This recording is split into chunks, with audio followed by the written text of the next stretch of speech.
It happened on a Tuesday morning, one of those days that begins quietly, almost unremarkably, as if the world is holding its breath. It was an ordinary day, the kind you never expect to change anything. But sometimes, the most profound shifts begin in the smallest, most familiar moments. I stood in front of my bathroom mirror, toothbrush in hand, and suddenly, I froze. The routine felt foreign, as if I was watching someone else's life. The woman staring back at me was a stranger, her eyes hollow, her shoulders slumped, her spirit dimmed beneath the weight of invisible burdens. She looked like she'd been apologizing for her existence for years, shrinking herself to fit into spaces that were never meant for her. I tried to smile, hoping to find some spark of recognition, but it didn't reach my eyes. It was just a mask, a practiced gesture I'd worn for so long. I realized I'd spent so long trying to be what everyone else needed, I'd forgotten who I was beneath all the roles and expectations. My reflection was a ghost, shaped by 1,000 small self-betrayals. Each time I said yes when I meant no, each time I silenced my own voice. "Who are you?" I whispered, my voice trembling, and the question echoed in the silence. I waited, but I had no answer to give. Years of bending, breaking, and performing for others had erased my sense of self. I had become an expert at disappearing, even from myself. I saw, with painful clarity, that I was the one who had abandoned myself, piece by piece, until almost nothing was left.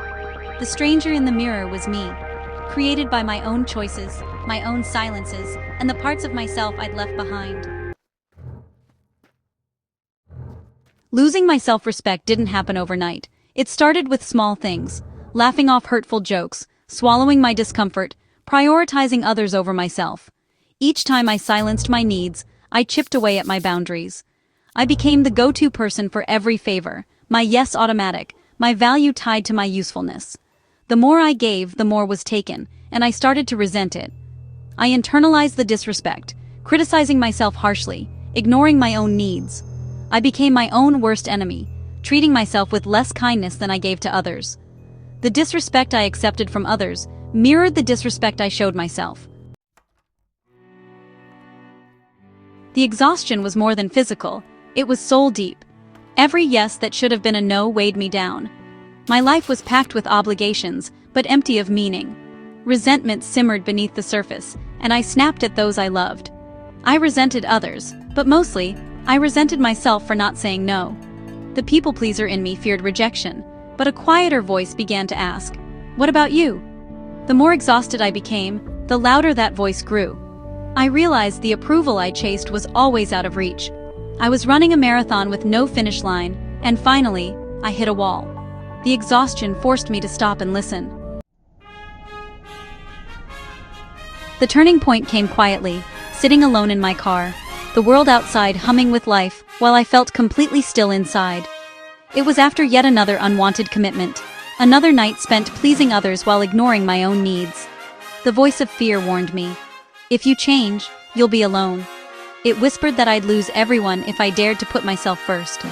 But another voice, softer but persistent, asked, "Is this any better? Is this really living? Liked by everyone but yourself? Surrounded by people, yet feeling invisible and unseen?" The answer was clear, no. I was losing myself, bit by bit, in the pursuit of acceptance. I could keep abandoning myself, shrinking to fit into spaces that were never meant for me. Or I could choose a different path, a harder, scarier one, filled with uncertainty, but also possibility. A path that led back to me, to the person I'd forgotten, but desperately wanted to rediscover. Self-respect wasn't something others could give me. It was something I had to claim for myself, step by step. It was a choice I had to make, every single day, even when it felt impossible. I said it out loud. I deserve better. I deserve peace. I deserve to be true to myself. I deserve myself. I deserve to feel whole, even if it means standing alone for a while. In that moment, I made a pact. The performance was over. No more pretending, no more hiding. It was time to come home to myself, to finally honor who I am beneath the masks. The fear was still there, lingering in the background, but it no longer controlled me. Instead, a new resolve was born, a quiet strength I never knew I had. I realized I could no longer live for others' approval. I had to start living for myself, for my own truth. I had to reclaim my own worth, piece by piece, and trust that I was enough. That was the moment everything changed, a quiet revolution, the beginning of coming home to myself. The decision was made, but the real work began with small, deliberate steps. It wasn't a dramatic transformation overnight, but a gentle, persistent shift. One that started with the tiniest acts of self-respect. The first was learning to say no.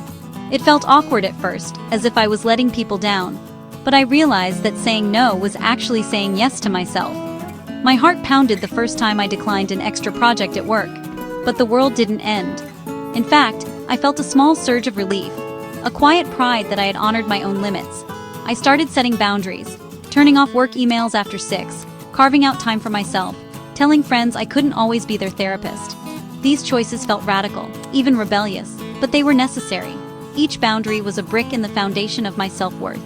With every brick, I felt a little stronger, a little more grounded in who I was becoming. Some relationships faded when I stopped being endlessly available, but that created space for peace and healthier connections. I learned that letting go was sometimes an act of self-love. I learned that people who respect you will respect your boundaries. The right people stayed, and our connections grew deeper and more genuine. I began listening to my feelings, treating myself with compassion, and celebrating small wins. Even the tiniest victories mattered, and I let myself feel proud of each one. It wasn't easy, but with each act, I started to trust myself again. Slowly, my confidence grew, and I realized I was capable of change. The stranger in the mirror slowly became familiar. I started to recognize the person looking back at me, and even began to like them. Rebuilding self-respect was a daily practice, choosing myself over and over. Every morning, I recommitted to this journey, no matter how small the steps.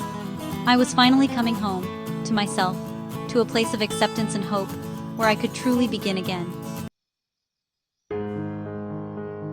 Reclaiming self-respect isn't a parade. It's a quiet dawn. It's waking up without the weight of the world on your shoulders. It's living in alignment with your own values, not others' expectations. The noise of people-pleasing fades, replaced by a calm confidence. You stop seeking validation outside yourself. You rediscover what you love, what makes you laugh, what sets your soul on fire. The relationship you build with yourself becomes the foundation for everything else. You realize you were never broken, just disconnected from your truth. Reclaiming self-respect is the most powerful act of courage. It's not about becoming someone new, but returning to who you were always meant to be.